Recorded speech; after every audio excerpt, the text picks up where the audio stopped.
Hi, this is Maya Forever Still, and you're listening to Rhino Radio.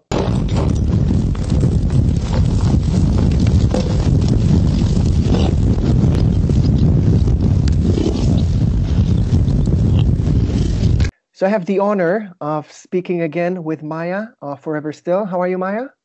I'm good, and the honor is all mine. Pleasure being here.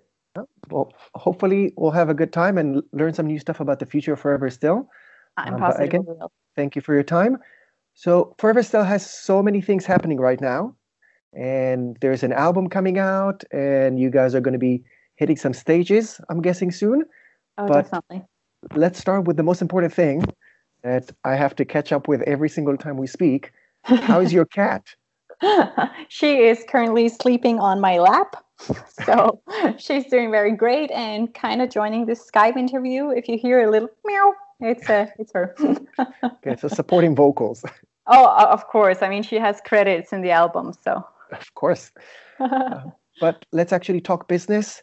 Uh-huh. You have a new album coming out the end of the month. Yes.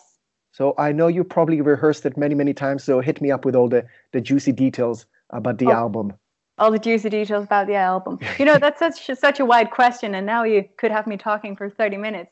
No, honestly, now it's at the end of the month. It's so crazy. It's so soon that like just a few months ago is like it was so long, and people were so impatient, and I guess we were too. But everything has just been so busy in preparing to the album. We've shot 3 music videos with still one to go, and well, now we're just excited to share it too and show people that how we've grown. And so far, the reception of the couple of singles we've put out has been beyond amazing. So we're just excited to have people listen to the rest. And if I'm mistaken, there's a theme behind the album, a concept even.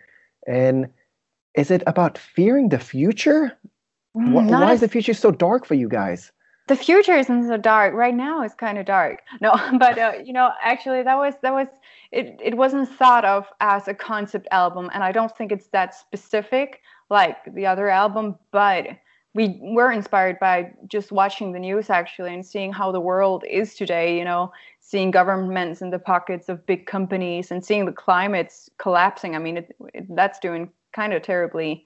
And, you know, people are just kind of closing their walls around themselves because we're taught to be scared of everything that's different or new. So, you know, a lot of that just reminded us of those 70s, 80s cyberpunk movies and novels where they look at the future and they don't see that shiny, you know, perfect future. They see more of the grit and the dirt. And I think a lot of that is similar to what's happening right now. So is it more about just all those films, or is it about the news, or is it about the world around you, or the countries? What exactly is the hint that we need to think about?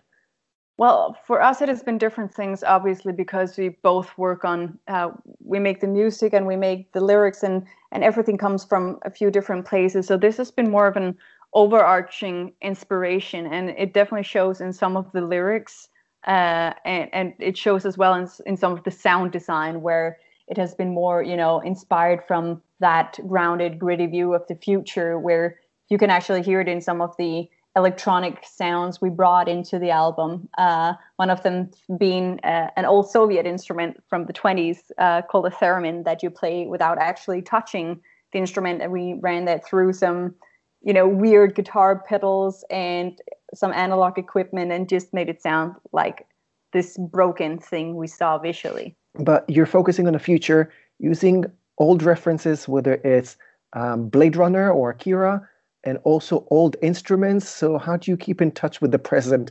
What should we actually focus on? Is it the future as was treated in the past, or what you're reading about in the news? What is the major issue for us? I think the major issue is what's happening right now. The only thing that leads us back in time and has taken some inspiration to that was actually the relations between these things. So I think the album is very much in the present. It's just picking up on some older vibes of how they saw the present as well. So I think it's very, very current right now, and actually just looking out on the world as it is today, and in a lot of ways focusing on how we need to work together to actually make it better. Okay, and you've mentioned in previous conversations that the inspiration came from Blade Runner and Akira. I'm guessing a few more films, but those two actually happen in today's kind of future past. Um, what text, whether it's film or book or even the news, what do you think the future would look like comparing to other texts? For us, the inspiration, it wasn't as much looking at these specific things. There was more of a fun coincidence that they were actually set in 2019. So it wasn't specifically looking at those works, but definitely Blade Runner, the old film, has been an inspiration, just looking at the visuals there and translate it into sounds and something else. I'm not sure if I totally got your question. Maybe you can rephrase. Yeah, of course. Mm-hmm. So those films happen in the past and they talk about today. Is there a book or a film that refers to the future that you think this might actually be the future as they portray? Oh, I see. Well, I don't know. I haven't thought too much about it. Well, I'll have to get back to you on that. I don't know. Okay, do you think The Matrix is real?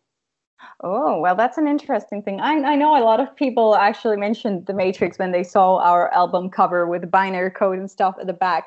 And that was not the inspiration, but I definitely see why people see that. And no, I do not think The Matrix is real, but I think it's a really fun concept, and I love the movies for sure.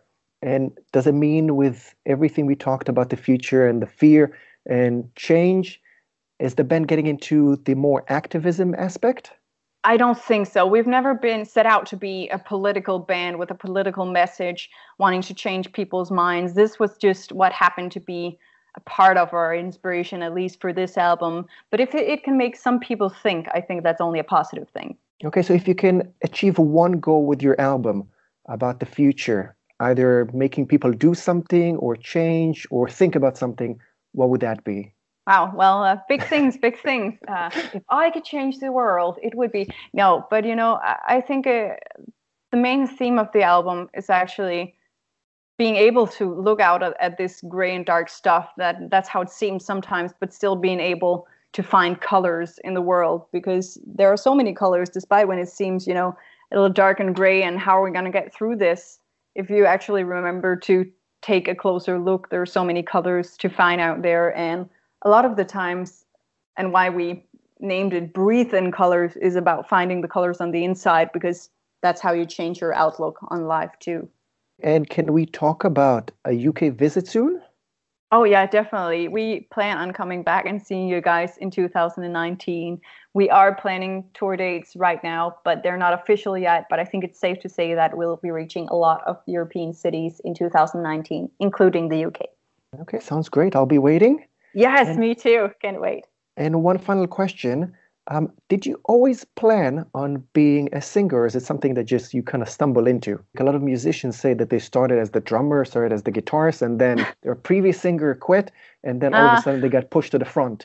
So was it always the goal to be the singer, or? I didn't start as anything else but a singer. I started doing girls' choir when I was 10, and I got into musicals when I was, I guess, 13, and then I started in like smaller rock bands with some friends and stuff when I was, I guess, 14, 15, and it just went from there.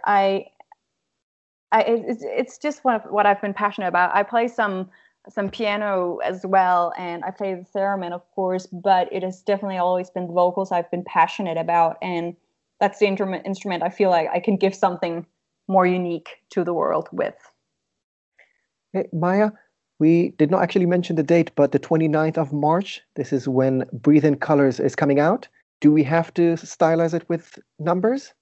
Well, that was more like you can just write it however you want. For us, it was a stylistic thing, keeping the binary code on the album artwork. And we thought it would be fun to implement it in the name and thus implement it in our logo. So we do use it for our logo and our album logo, but you can definitely write it just in letters.